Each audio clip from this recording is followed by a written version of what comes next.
esta sección al señor Stanley Mota, presidente de la Junta Directiva de Copa Airlines, a Reinaldo García, presidente y director ejecutivo de General Electric para América Latina, cuya sede está en Sao Paulo, al ingeniero Enrique Pescarmona, presidente del directorio de la Corporación IMSA, a Marcelo Odebrecht, director ejecutivo de Odebrecht S.A. de Brasil, y al señor Thomas J. Donoghue, presidente y director general de la Cámara de Comercio de los Estados Unidos. Nuestra moderadora en esta ocasión será la periodista Vera Brandimarte, directora de redacción de Valor Económico, el diario más grande e importante sobre economía y negocios en Brasil. Bienvenidos a todos. Bienvenida Vera. Tienes la palabra.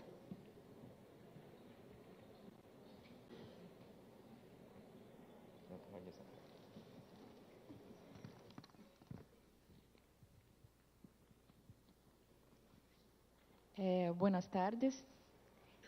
No espírito desta cumbre, nesse painel nós falaremos em português, espanhol e inglês. Temos tradução simultânea.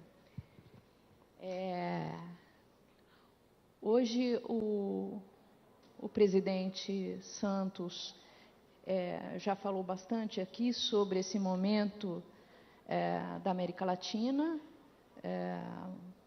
Nós temos toda a nossa região, praticamente toda a região, crescendo a taxas substanciais nos últimos anos, com um cenário político também de maior estabilidade. E a consequência desse período tem sido um crescente número de pessoas com renda per capita cada vez maior, um ingresso de latino-americanos no mercado consumidor em números gigantescos. Só no Brasil foram 30 milhões de pessoas nos últimos 10 anos. Então, essa boa notícia tem o seu outro lado, né? Nós não podemos nos esquecer que a América Latina, durante 20 anos, atravessou um período muito difícil na administração da crise da dívida externa. Alguns países saíram mais rápido, mas nós temos países que ainda estão lidando com esse problema. E o que aconteceu nesse período foi o nível de investimento em infraestrutura caiu a praticamente zero. Então, hoje a gente tem esse cenário de um contingente enorme de novos consumidores chegando ao mercado, sobrecarregando a infraestrutura das cidades, e uma infraestrutura que, como a gente sabe, passou muitos anos sem receber investimentos. Então, nesse contexto que a gente vai, então, tratar desse painel. A proposta do painel é discutir infraestrutura inteligente para um cenário de desenvolvimento sustentável. Eu gostaria de esclarecer que aqui, obviamente, o presidente Pinheiro falou sobre os pilares, né, de um desenvolvimento sustentável, e nós vamos tratar aqui da infraestrutura física necessária para esse desenvolvimento. Eu começaria perguntando ao Mr. Thomas, pedindo a ele que nos dissesse aqui, na sua opinião, o que diferencia esse conceito de infraestrutura sustentável da forma como tradicionalmente se pensou em infraestrutura, em investimento em infraestrutura. Do que é que nós estamos falando, afinal? Mr. Thomas, por favor. Well, thank you very much. I'd like for one moment to comment on your opening statement when you pointed out that throughout the Americas, particularly Latin and South America, during the difficult financial times, investments in infrastructure were seriously limited. That's exactly what's going on in the United States right now. In a political situation, in an election period, when trying to even renew the investments in highways and bridges and transit, not to mention issues of electricity and water and so on, are very, very hard to come by. So now we come together to talk about, if you look at the program, smart infrastructure. We've read about it. We've heard two iterations or descriptions of what people think that would be today. One was an extended set of issues, including education, taking people out of poverty, adopting new technologies, and all of those issues clearly add to the strength of the society, the strength of the economy, and to the better opportunity for all of our citizens. We heard another articulation of what smart infrastructure is to say that we would take the existing infrastructure programs of, again, highways, electricity, water, aviation systems, ports, airports, and apply modern technologies to making those services and those facilities much cheaper, much more efficient, operating much more quickly, able to handle larger volumes of people and facilities and data, which is critical to every infrastructure system. So why don't we just take for 1 second both of those and say that this is a sequential issue. You can't do either of those descriptions until you have a basic infrastructure of solid roads and bridges, reasonable water and electricity systems, good ports and good airports, and the other fundamental issues of the ability to move information, the ability to move data, the ability to move money, and all of those are basic. On top of that, you then can apply both of the descriptions of smart infrastructure. The first, to use new technology to be faster, more efficient, and cheaper, and the second, to say we are now prepared to go forward on providing the other infrastructure needs of a society, which are the questions of education, competent human talent to run our companies and our governments, and clearly every effort we can think of to take people out of poverty. Thank you. Quando se fala sobre infraestrutura inteligente, o conceito que vem muito à mente é esse conceito de reuso, de retrabalho de infraestrutura.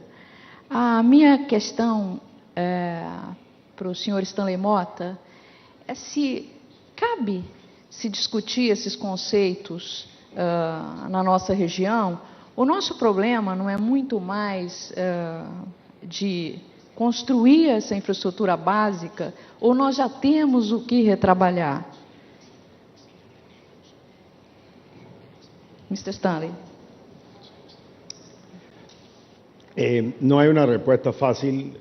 Yo siento que infraestructura hay dos tipos: el tipo que ya es muy viejo, que no puede ser reformado, y la que son salvables o reformables. Yo creo que la infraestructura tiene un impacto enorme en la sociedad, en el sentido, hablo de lo que usted habló, Vera, de que sin las cosas principales y el día a día, siempre queremos ir al siguiente modernísimo etapa, pero también necesitamos funcionar día a día. Y como dijo el señor Donoghue, sin agua, luz y transporte eficiente, es muy difícil hacer esos otros brincos. Siento, en el caso de América Latina, obviamente si vamos a salir a comprar los nuevos, como todas las mujeres de la sala no compran la moda del año pasado, sino la moda que viene.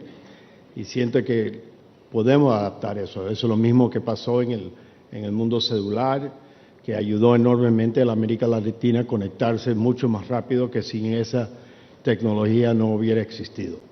Entonces siento de que la infraestructura tiene ramificaciones mucho más allá de lo que nosotros a veces miramos.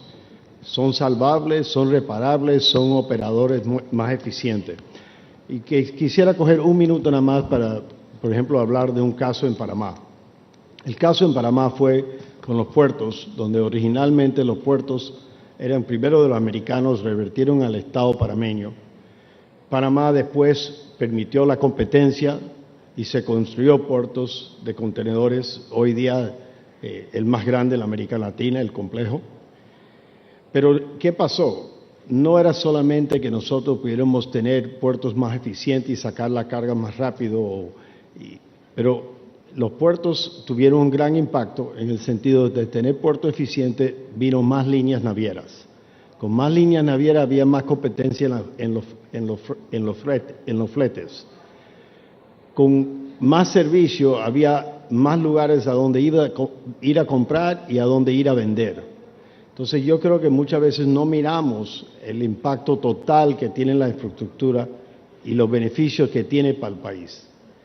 Cierro eso nada más con un comentario. En el caso de Panamá hay muchos puertos o hay una competencia. Creo que también en infraestructura a veces tenemos que tener cuidado porque a veces son monopolios y tenemos que saber cómo manejar esos monopolios para que no tengan un impacto negativo y limitan la gran posibilidad, como mencionó el presidente Calderón esta mañana, en el sentido de permitir más comercio entre todos nuestros países. Ok. Mr. Reinaldo Garcia, a McKinsey recentemente fez um trabalho em que ela mostrava que, com algumas medidas para aumentar a eficiência do uso de energia nos Estados Unidos, era possível reduzir em até 1/4 a energia consumida. Basicamente, a McKinsey estava falando na implantação de sistema de medidores inteligentes, né? Se gastasse 500 bilhões de dólares para se implantar medidores de energia inteligente, seria possível economizar até 2020 1 trilhão e 200 bilhões de dólares. Essa é uma maneira, efetivamente, de se economizar energia? É viável se pensar em implantação de medidores inteligentes em grandes cidades? E que outras maneiras se pode pensar em atingir essa eficiência energética em infraestrutura? Eu vou falar em inglês porque quando se fala de negócios é muito mais fácil para mim fazer isso.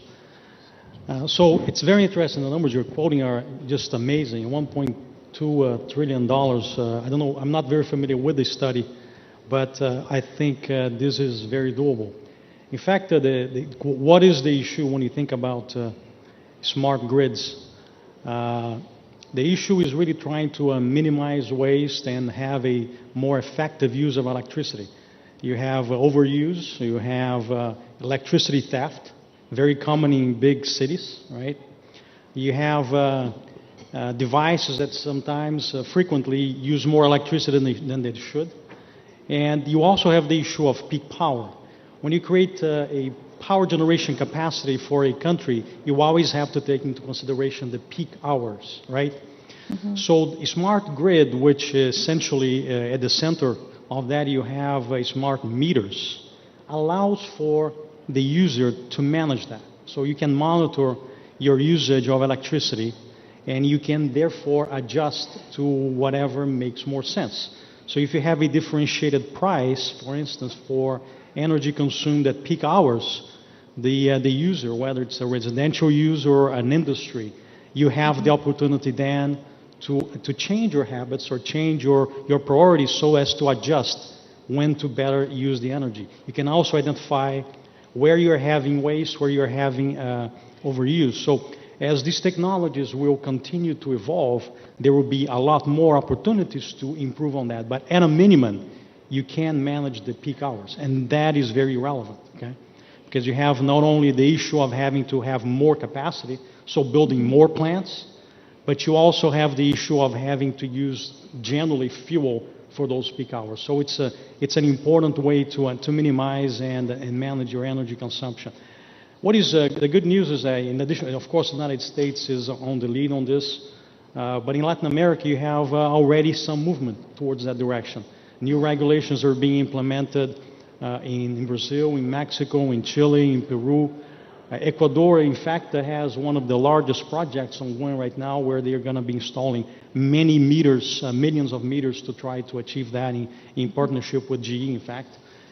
GE is also working with the city of São Paulo in research and development to try to adapt the technology to the needs of the city. So there is a lot of opportunities here, and I think as you quoted $1.2 trillion of savings or $500 million of meters, that's an enormous market. But even in Latin America, there is a view that between now and the year 2020, there will be about 110 million smart meters that are going to be installed. So this will be the replacement of the meter that we're all very accustomed to see, that thing that rotates, okay? The technology of 100 years ago, with smart meters that will allow us to do things like this. Uma das medidas que seria compartilhamento de redes, por que razão as empresas não compartilham redes? É muito difícil a implantação, se pensar em compartilhamento de redes. É uma questão de preço, de quem vai pagar. O que é que impede na sua opinião, esse compartilhamento? Olha, eu nessa área, sinceramente, não é uma área que eu tenha muito conhecimento, mas eu digo que, na verdade, é uma filosofia nova nesse sentido, certo?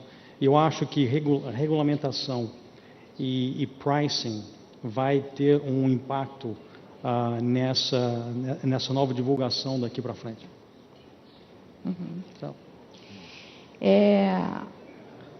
Hoje, eu estava perguntando isso sobre o compartilhamento, porque é muito difícil a gente pensar nessas cidades densamente povoadas, né? A passagem de novos cabos, tudo que envolve a infraestrutura numa cidade grande é muito complicado, né? Fazer metrô, qualquer grande intervenção de infraestrutura numa cidade é difícil. E a gente vê que mesmo intervenções fora da zona urbana são complicados, porque há todo um aspecto ambiental e de regulação que demora muito para se conseguir a aprovação desses projetos.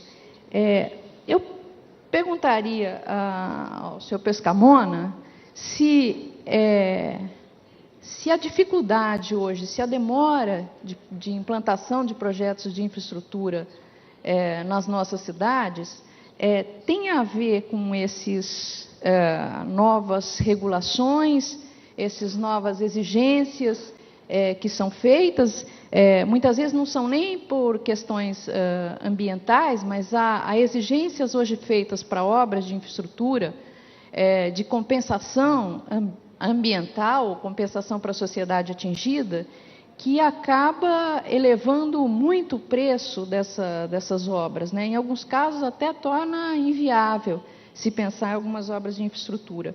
O que realmente hoje atrasa ou inviabiliza essas obras? Mire, primero me gustaría que si se pudiera pasar lo que yo había, una presentación que yo había mandado, porque ahí puede haber algunas respuestas a lo que usted me pregunta. Yo creo que la infraestructura, por primera cosa, trae tecnología. Nosotros estamos muy orgullosos y empleo sustentable durante mucho tiempo. Nosotros hemos hecho 2 fábricas en Recife, tenemos el orgullo de tener más de 1.000 personas empleadas directas y 10.000 indirectas. Hemos creado 600 empresas que nos siguen. Realmente hemos sacado a 10.000 personas de la pobreza en 4 años. Realmente eso es lo más importante que podemos decir que hemos hecho en los últimos años. Estamos haciendo lo mismo en Argentina, estamos haciendo lo mismo en Uruguay, estamos haciendo lo mismo en muchos estados de Brasil a través de invertir en distintos parques eólicos que después emplean toda la gente para el mantenimiento, le damos entrenamiento, le damos todo. Realmente que se demore la situación por un problema ambiental que debe existir, porque es muy importante que cuidemos el medio ambiente, y yo mucho más porque hacemos energía renovable que no polucionan. Entonces, y me gustaría que apareciera ese gráfico que tengo ahí que no aparece. La verdad que nos hicieron trabajar para que no aparecieran los gráficos, pero bueno, no es el mío, es el de otro. Así que lamentablemente se ve que nos pidieron que lo mandáramos, pero no hemos tenido éxito. Sí, el anterior, por favor. Esto, fíjense. Acá, acá, mira. Sí, lo veo, pero... Fíjense por un instante lo que significa la energía de fósil y lo que cuesta. $128 el megawatt hora y 720 toneladas, casi 720 kilos por megawatt hora que produce esto. Más environmental que esto no puede haber. En el caso del gas, sale 68 y 390 toneladas, y en el caso del carbón, casi 1 tonelada. Fíjense lo que estamos haciéndole al planeta invirtiendo en esto. Me parece que es mucho más importante ver esto como costos energéticos. La parte de eólica hoy día sale $60 con todo incluido, 60, 70 dólares.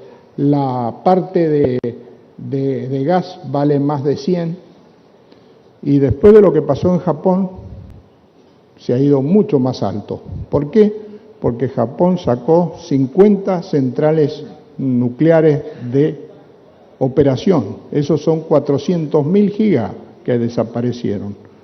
Entonces, estamos en una situación de medio ambiente gravísima y no nos damos cuenta ni nosotros mismos que estamos adentro. Por lo tanto, me parece que defender el medio ambiente y la pregunta suya, que es muy importante, se defiende controlando el medio ambiente y haciendo que las obligaciones legales se cumplan, aunque se demore más tiempo y que cueste más el proyecto. Porque a la larga, aunque te cueste mucho más, fíjate que estos números te dicen que no es así. Uma usina como, por exemplo, uma usina no Brasil que inundou uma área de 2.250 quilômetros quadrados para produzir 1.800 megawatts, na verdade ela é um espelho d'água, né? É uma coisa inimaginável hoje, né? Em termos de ambientais, essa é uma usina bastante complicada. Agora, por outro lado, hoje, boa parte de aproveitamentos hidroelétricos, que é uma energia limpa, eles estão na Amazônia. E o debate sobre esses aproveitamentos é um debate bastante complexo, né? É possível imaginar que essas áreas da Amazônia, vocês estão lá em Belo Monte, né? A Odebrecht está lá fazendo aproveitamento no Rio Madeira, mas é possível imaginar que nós vamos conseguir avançar futuramente com a sociedade questionando tanto se mexer nos rios da Amazônia? Como é que o senhor vê isso? Para o senhor. Mire, la verdad que yo creo que, por ejemplo, Belo Monte es una maravilla lo que ha hecho el gobierno brasilero, porque ha hecho una central, que es una central de pasada, que prácticamente no tienen reservorio, que realmente no tiene un costo ambiental muy grande, muy bajo, y ha pasado con todo el IBAMA, que es lo más difícil que hay en el mundo, el IBAMA brasilero, que no lo conoce la gente que no está en Brasil, pero los que estamos en Brasil sabemos lo que es el IBAMA brasilero, que te hace pasar todo.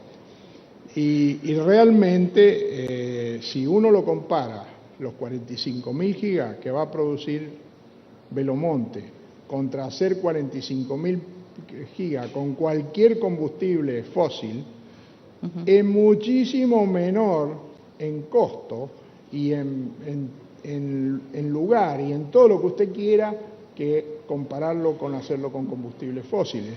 Porque la verdad que hay que ver siempre las alternativas. ¿Cuáles son las alternativas acá? ¿Hacemos energía eléctrica con hidroeléctrica o con eólico o lo hacemos con combustibles fósiles? Realmente, o lo hacemos con uranio. El uranio hoy está muy mal visto. No creo que ningún gobierno se anime a hacer cosas con el uranio. Y si vemos lo que pasó en Japón y lo que está haciendo Alemania, que está cerrando sus centrales y demás, y además no es que haya pasado una vez el problema. Yo creo que a la larga el mundo no va a tener más remedio que hacer energía nuclear, pero por ahora con el problema que la gente no lo quiere. En este momento la gente no quiere saber nada de tener una central nuclear al lado de él.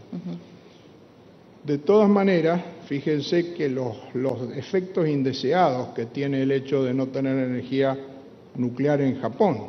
Por ejemplo, Japón, que siempre durante los últimos 50 años tuvo una balanza comercial súper positiva, el primer año que llega a tener balanza comercial negativa es este. ¿Por qué? Porque tiene que importar liquid natural gas. Y eso significa que le da vuelta la balanza comercial a Japón en una forma impresionante. Y aparte que los precios se han ido a las nubes. Si a eso le sumamos lo que está haciendo China con carbón, que está haciendo nada más ni nada menos que 400.000 megas en los próximos años de carbón, son 100.000 megas por año, ustedes imaginen que eso significa 1 billón de toneladas, 1.000 millones de toneladas todos los años que hay que meterle a la atmósfera. Son 1.000 millones de toneladas de CO2 que van a la atmósfera. Imagínense lo que eso significa. Y el costo que tiene ambiental de eso. Por eso, cuando vemos los costos, hay que ponerle número a las cosas, porque mucha gente habla sin números. Y los números te mandan acá, te mandan en una forma infernal el costo ambiental que tiene hacer con otros combustibles. Por eso, amén de que creo que el IBAMA ha hecho un gran trabajo y toda Latinoamérica lo está haciendo con respecto a todo lo que sea polución, realmente la alternativa es muchísimo peor. Mas muitas vezes, depois de toda essa demora de se conseguir essas licenças com o IBAMA, a gente vê nessas usinas da Amazônia outro tipo de problema, né? Eu pergunto aqui ao Marcelo Odebrecht, nós, nesse momento, tem em construção o Santo Antônio, no Rio Madeira, tem sido, Santo Antônio e Jirau, ali do lado, tem sido uma história conturbada pelo próprio deslocamento de um contingente de 20 mil pessoas de uma região para outra, se coloca 20 mil pessoas no meio da Amazônia para se construir uma grande obra, num momento em que o Brasil tem pleno emprego, uma situação de basicamente pleno emprego, e se gera nessa região fortíssimas reivindicações sindicais que a toda hora param essas empresas, essas construções. E a minha pergunta dada a demanda imensa que tem de infraestrutura, a gente está falando do setor energético, mas são várias obras ao mesmo tempo, essa escassez de mão de obra, é possível se pensar em implementar as novas usinas que estão já no pipeline de construção? Como é que está o custo de construção hoje de uma usina? É possível se ter controle sobre o que está acontecendo? Veja bem, cada usina é um caso, né? Porque você tem algumas usinas que houve de fato essa locomoção de pessoas, porque não havia. Tem outros casos, por exemplo, Santo Antônio não é o caso. Você tem 90% é mão de obra local. A gente teve o trabalho de formar mão de obra local, então a gente não tem esse tipo de problema. De fato, é um desafio que a gente tem no Brasil e outros países da América Latina, a questão da mão de obra. Nós passamos aí anos sem investir em infraestrutura. Essa consciência de investir em infraestrutura nasceu de uns 6, 7 anos para cá. E, de fato, olhando para frente o que a gente tem que investir em infraestrutura e olhando a deficiência do nosso sistema educacional e a mão de obra que a gente tem, hoje a gente tem um fato de que ocorre pleno emprego na maior parte dos países. Quem não está empregado hoje tem um problema de qualificação e de fato, é um desafio. É um desafio contratar hoje mão de obra, eu diria em toda a América Latina. Eu não sei responder essa pergunta, porque esse ano, para vocês terem ideia, a gente fala de crise no mundo todo. Nós contratamos só da América Latina 15 mil pessoas. Temos que contratar até o final do ano mais 30 mil pessoas. Numa situação de pleno emprego no Brasil. Tem momentos, hoje nós estamos no Brasil com pelo menos 3 ou 4 greves espalhadas pelos estados. A mesma realidade você encontra em mais ou menos grau também com problemas de sindicatos em outros países. Então, de fato, é um drama. Eu não tenho a resposta para isso, a gente vai ter que conviver. Por outro lado, a gente não pode perder a oportunidade. Eu acho que a gente tem pela frente uma oportunidade única de fazer esse investimento. Agora, a Odebrecht está diretamente envolvida em grandes obras aí dos principais eventos esportivos que nós teremos aqui na região nos próximos anos, que é a Copa do Mundo e a Olimpíadas, né? Uma soma muito grande de dinheiro está sendo aplicada nessas cidades por conta desses eventos. E eu te pergunto, como é que a gente pode ter alguma segurança que nós não estamos colocando dinheiro em grandes elefantes brancos? Isso vai ter uma utilidade passado a Copa, passado a Olimpíadas? Olha, a gente tem que entender o desafio de qualquer organizador de Copa e Olimpíadas. Você tem que construir infraestrutura e instalações esportivas que vão ser usadas por 2 semanas, no caso das Olimpíadas, e 1 mês por conta da Copa. Então, não tem como não dizer que não vai ter alguma infraestrutura em instalação esportiva ineficiente, ociosa. Então, quer dizer, no caso da Copa do Mundo, alguns estádios onde não tem times fortes vão ficar ociosos depois de uma Copa do Mundo. E no caso das Olimpíadas, não tem como você ter instalações esportivas construídas para todos os esportes e nenhum país tem tradição em todos os esportes. Então, você vai ter alguma estrutura.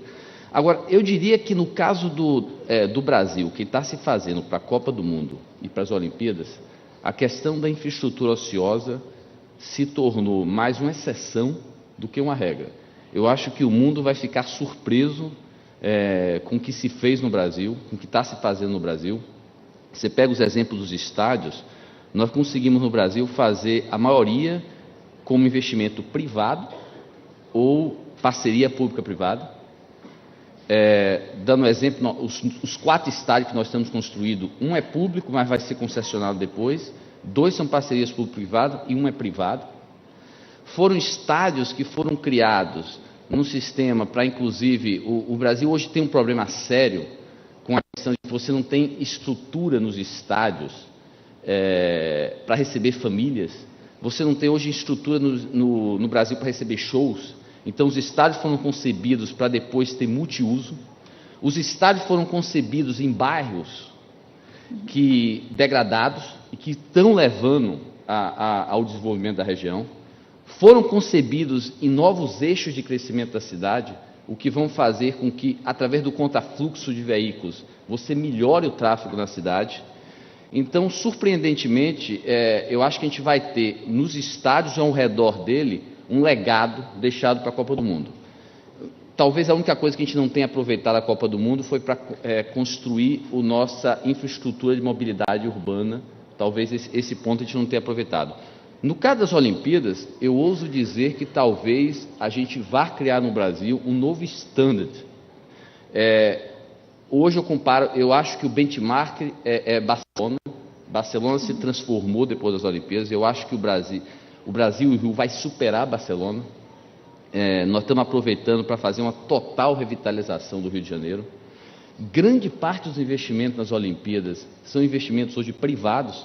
Para ter uma ideia, nós estamos construindo a Vila dos Atletas privado, nós estamos construindo o Parque Olímpico, praticamente mais de 70% dos recursos privado, e o Rio está se preocupando em revitalizar toda a infraestrutura da cidade, mobilidade, a parte de saneamento.